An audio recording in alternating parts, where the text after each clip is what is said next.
There's something I need to tell you. This relationship isn't working. It isn't good for me. I'm breaking up with you. It's not me, it's you. I became dependent on you.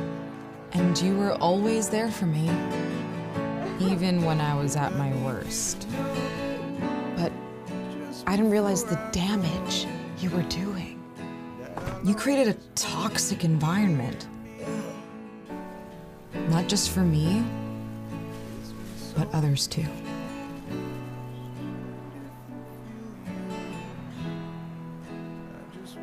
You were suffocating me. We're just no longer compatible. Also, there's one more thing. I met someone else. I'm respected in public. I'm making friends. I feel like I can breathe again. That's how I deserve to be treated. 我们之间结束了。 तुम फिर से कभी नहीं मुझे दुख दोगे। 你 siquiera te necesito. Parce que j'ai une autre option. And it's a healthy relationship.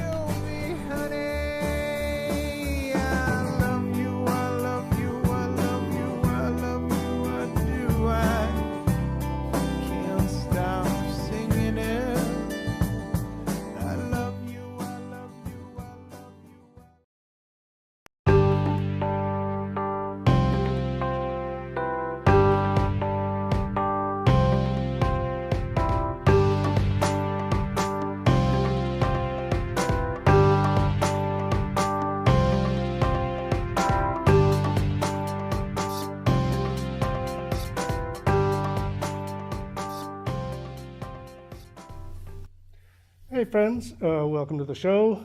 This is November and Beyond, and I'm Dave Kirkpatrick, of course. Today I have an interesting show for you. We're going to talk to some folks in the studio. I have some organizers and some activists who I met out doing work in the field and at one of their events, and we're going to have a little conversation about their organization and what they do. The young ladies are from SVOC, which is End Sexual Violence on Campus. Yeah, they're going to tell us all about what they do and what else. I guess we don't have a whole lot of agenda other than that, so I think without much fuss, we'll just get right on to the show and introduce our guests. Welcome, everybody. How are you guys? And would you tell us your names, just going around? Yeah, my name's Lorian. My name's Reagan. Mm-hmm. And my name's Hazel. Hazel, right. And so, yeah, welcome to the show and welcome to the studio. And I'm glad to have you here today. And we were talking earlier just beforehand, and it's going to be sort of just a casual conversation. I guess I'd like to know, you know, as much information as you guys can share with us about what you do and how you got started and that sort of stuff. And I think maybe how you got started is a perfect place to begin the show. Who wants to take that on? Yeah. I guess I can take this one. So the summer before my junior year, so that's 2019, I believe. I was doing kind of an independent survey project just to interview girls and young women around the Monadnock region, just about what life was like as a young woman in the Monadnock region. So no specific aim, no specific outcome intended. And after about 80 survey responses, these were interview type surveys. So it was like face-to-face. I got to have pretty good conversations with some young women. One or two of the questions aimed at sexual violence, sexual harassment. Those kind of stuck out to me in the analysis period, the after the fact, where I was kind of looking back at things, trying to draw patterns. As being quite damning, because almost, you know, all of the responses were indicative of a huge problem in the region.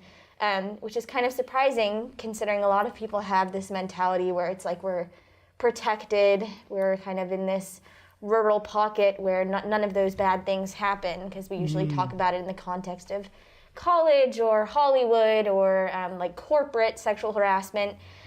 So hearing this was kind of shocking and kind of sparked me to think about why it might be this way, any loopholes in legislation or cultural setbacks that we might be experiencing specific to the region.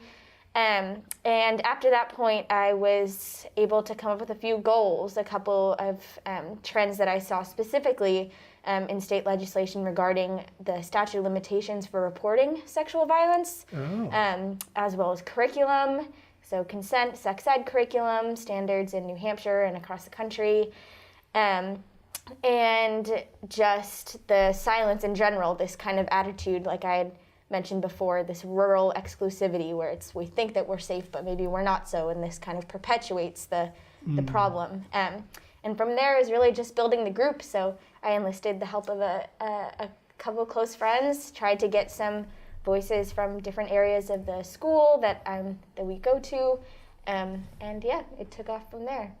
Interesting. Yeah, I think you're right. I think we are often thinking of ourselves in just some little bubble where things that we see on TV and things that affect the rest of the world are just not around here. It's not problematic enough or something. It's I did find it interesting. I went to Conval all of my years, and was a young man, a long time ago when things were a lot different and behaviors were a lot different, and there was I think that younger folks have a tremendous window into what's going on in the world and how to connect yourselves to, and how we connect ourselves in the community to what's going on that didn't exist before. So that's an interesting insight there. And then you mentioned curriculums about what's being taught in school, and that's all changed as well. Yeah. So, who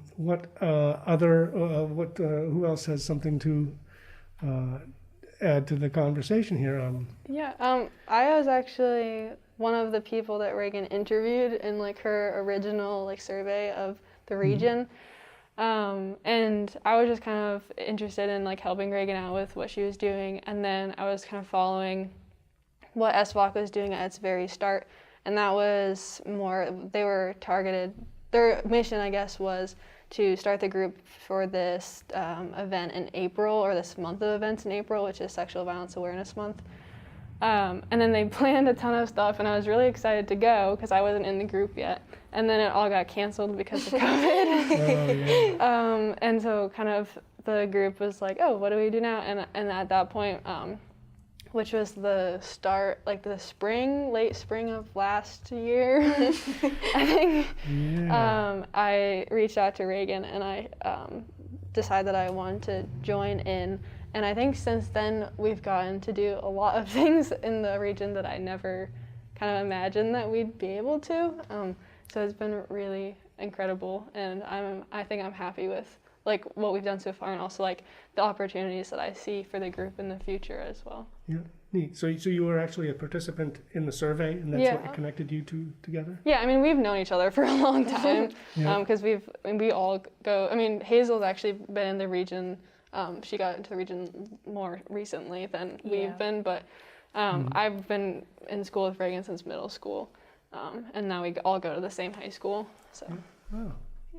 And then, so Hazel, you're the newcomer here, and then how did you get connected to these folks? I moved here in August of 2019, so wasn't able to participate in the survey, but I remember seeing the Instagram for SVOC popping up and being like, oh my gosh, this exists, because I didn't really know anyone in the group yet, and then I was sharing their stuff on social media and liking all their pictures and being like, this is so cool, I'm so happy we have this resource. And then in October-ish, around mid-October during 2020, one of the other girls in our group, Ayla, she reached out to me and she was like, hey, I would love for you to join. I've seen your social media posts and stuff, and have you been following us?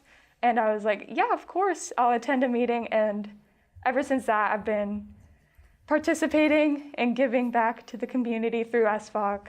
And yeah, couldn't be Nice. happier about it. Nice. That's really a great connection, and I think the social media, sort of to my previous point about we have the window now into the whole world, and you can see what other people are doing, and you can actually learn a lot about people just by what they like and what they post. And I've been recruited and noticed as well, and I've noticed others who are of similar mindsets, and I've actually had people say, "Oh, now I've seen your Facebook page and I see where you stand. I know what you're about," because I'm not terribly subtle all the time about my opinions. You shouldn't be. That it's important to be involved in that stuff and to like and share and support causes that way, and that really helps get the message out.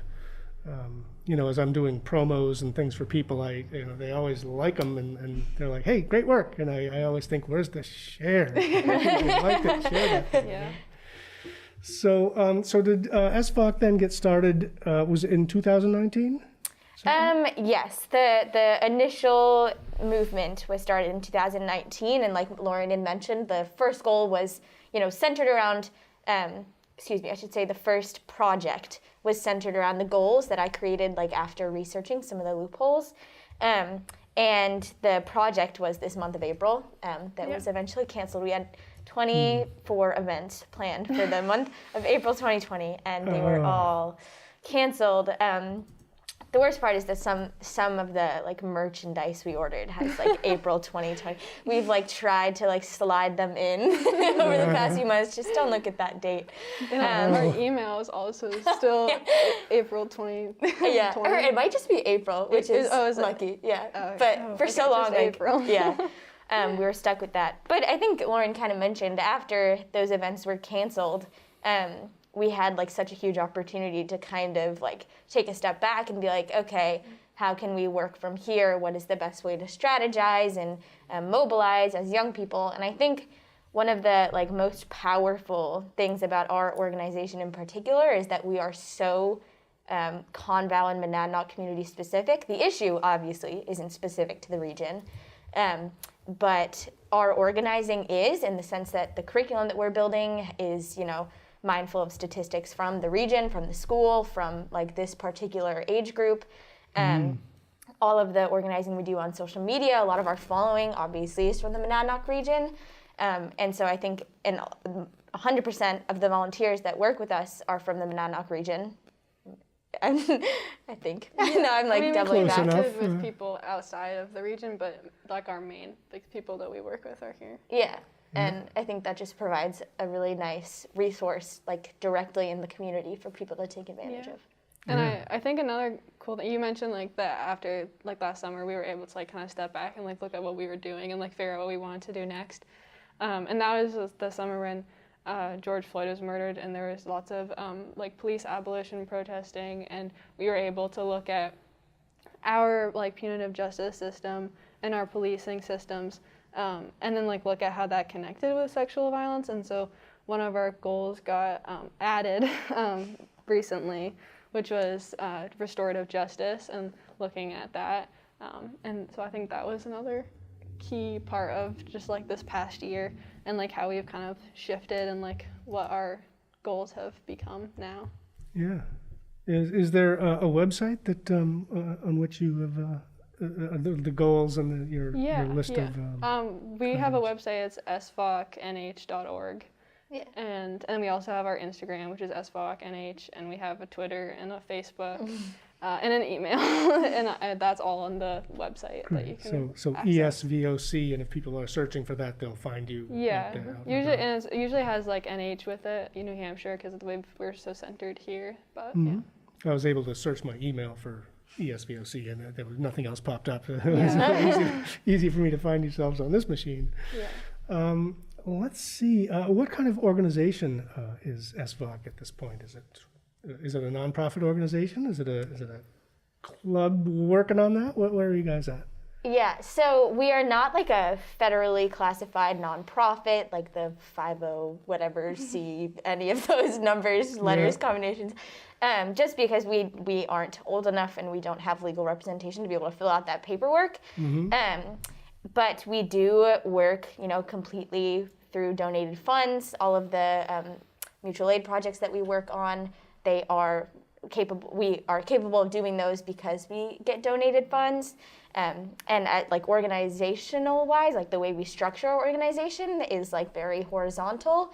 There's really no like roles of leadership or president or anything like that. We kind of take any volunteer that can show up to a meeting once or twice, and we enlist all the help we can get because, you know, power to students, power to young people. That's great. I think there's probably some strength in that. Like sometimes you organize yourself into a point where you wonder who's allowed to do what, and you know, did I step on somebody's toes when I said we were going to do this, or when I spoke out or something. So I don't think there's any problem at all with starting out like that and getting more organized as you go. I've set up nonprofits that were a nonprofit that had no money and no obligations, and, you know, not more than a bunch of volunteers with their own toys and tools to play with, and that wasn't terribly complicated. I would say don't get legal or business advice from me, but yeah, it's not a huge step to get yourself set up that way. Yeah. Well, I think another like huge element of like how we classify as a group or the type of organization that we are. Like one of the biggest decisions we made was to separate ourselves from being like a school group or a club or any like greater organization, you know, subgroup or anything like that, because it just allowed us the freedom to be able to say and do what we wanted to say and do over the past year and a half. Without any type of overhead, you know, control or censorship of what we can do, especially because so much of what we're saying is critical of the way schools and administrations, institutions are handling certain issues.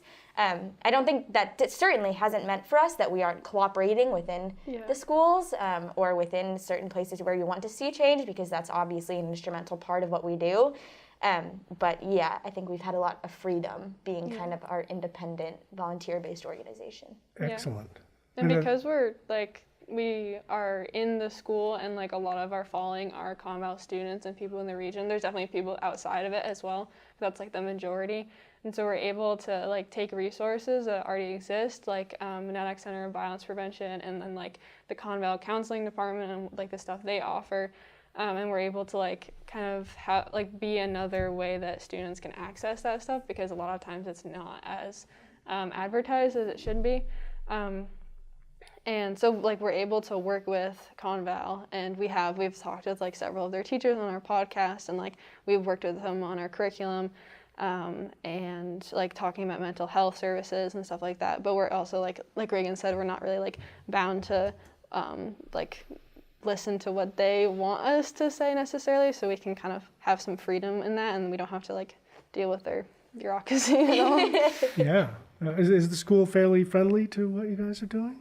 Yeah, I think so. I like so far they've been very like they want to listen, they want to help us. I think that there's definitely some things that we have to communicate more and work with them more on, because obviously there's some like generational like separation of like understanding, so like they have a different understanding of what the issue is than maybe we do, but so far I think that we've been able to do some really cool stuff with them. Yeah, and teachers have reached out to like me personally and been like, oh my gosh, wow, you're a part of this, can I get involved, or like, can you tell me more about it? So teachers as individuals care a lot, which shows a lot of support, which I had some wonderful teachers at Conval, and it's really important when you get support from them and see a good role model, and they have faith in you, and it's an important way to build relationships that you know last a long time and then reach out into the community.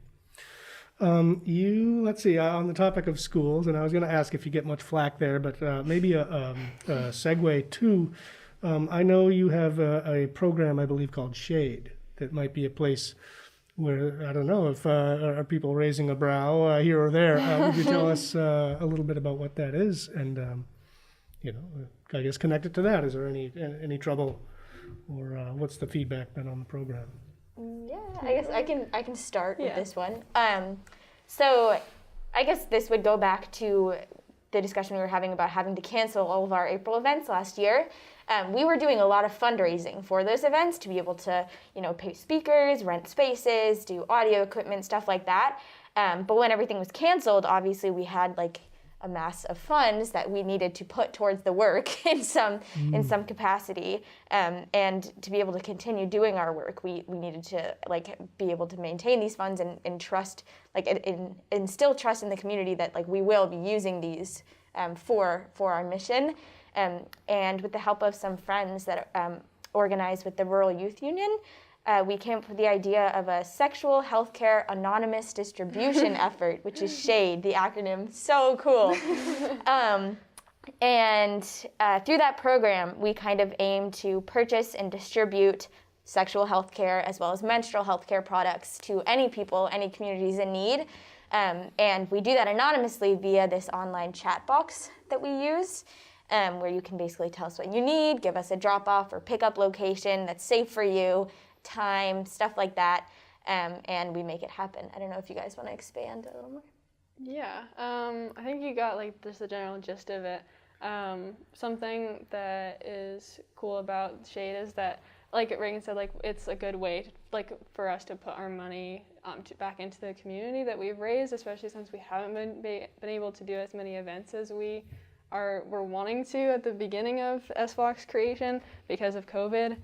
But so far, it's been really cool to be able to like just give people these things that are, one, there's a lot of stigma around buying products like condoms or pads and tampons or birth control or Plan B. Like I went to CVS, I think one day to buy an order for someone, and I went to get Plan B for them. And it's in CVS, it's like in the family planning aisle, but it's in this plastic box and you can't access it unless you go up to the counter and you have them unlock it for you. And you kind of have to carry this like big, like clear box through the store, which is like, if I was someone who like, felt that kind of like shame about buying a product like that, I think that there would be like, it's hard to do. And it's also like $50 if you get it. Like a brand name product like that, so it's pretty inaccessible, like in a social way and in like a monetary way. So I am glad that we're able to provide that for people. Yeah, boy, the difference between having access to something or having an availability and then making it truly, really accessible. And I can tell you, until last year, buying certain products. Even when there's nobody in the store and you're like, could I have it's hard. Yeah, that's really interesting. And I really appreciate that what you're doing with this money helps the people who need it, and probably helps the people most in need. I think, it's a society of haves and not everybody has as much. And I like that it goes really where it's needed first and foremost. I wouldn't think people reach out to you folks for, free stuff. It's the people who need it who are asking. I do think that there's like one thing that we want to work on more is like making the program even more accessible, because it is like a very like online based thing. So you do have to like, right now you have to like access the internet and you have to go on our website and you have to contact us, and to know about it right now, you probably have to be on social media. So really like our plans are to like spread more flyers, get like just like in the area and like in Keene and like the Jaffrey area, and like kind of spreading it around rather than just like in this like Peterborough, like on Instagram. And then we want to get in contact with more businesses so there can be kind of more of like a drop-off pickup location perhaps. So people, because right now so far we've done mostly like dropping off at people's houses, like just like put it next to their mailbox. But like that is not always an option for people. So I think and we always have like very like inconspicuous packaging just to like be careful. But like just really trying to make it as accessible as possible is really important to us. Great. And is the community in general pretty supportive of this? I mean, I can imagine there are people who would have some sort of problem with it. I mean, I know they exist. I don't know why, but are you getting any problems? So far, we haven't gotten like a ton of backlash. No, I don't think. I think so, yeah. We've definitely recently. I don't know if Hazel, you could talk about this. Our Discord. Yeah. Oh, Discord. So it sounds like there's controversy about to happen here. Okay. We wanted to get more involved with the community itself, or our followers, and have their suggestions heard and have them a part of the conversation. So we started a Discord, and at first we were like, oh my gosh, nothing's gonna go wrong. No one's gonna misuse this.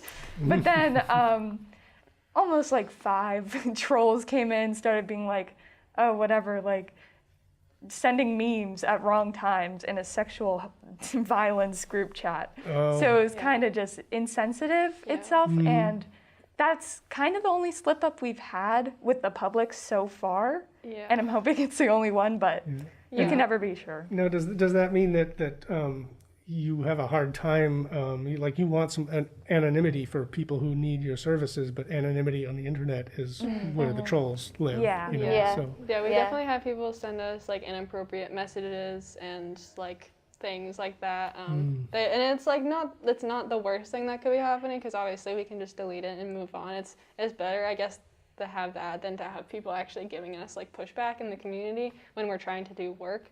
So I guess it's not the worst thing. Yeah. And that's probably going to turn into one of your, sort of full-time jobs. Is if you leave the doors open, you got to, you keep it all clean and get rid of those messages. Yeah. And somebody's Yeah, probably but got I to work just on that. generally people that need to be there or want to be there are there, and I don't know. I think there's a lot of good faith surrounding what we do, and especially among the people who are accessing our resources or believe in the mission. And it's pretty hard to, out yourself as being pro-sexual violence, because that's just on you. But yeah, I think for the most part, we haven't received like a huge amount of backlash. If anything, the most amount of, the most present barrier to our success is any communication we've had with legislators. Yeah, that's definitely been the hardest part. You've got some legislators on your side, though. I saw we bumped into Amanda Elizabeth Toll at your event wonderful. recently. She's so wonderful. She was just in the studio, and she's gonna love this, and I know she likes the work that you do. You mentioned a podcast. Is there a place where people would find or be able to talk or find your podcast? Or what can you tell me about that? Yeah, our podcast is called Consensual. We're on the main things like Spotify and Apple Podcast Music, and then on the little lesser known Google platforms Podcasts, something, Overdrive. yeah.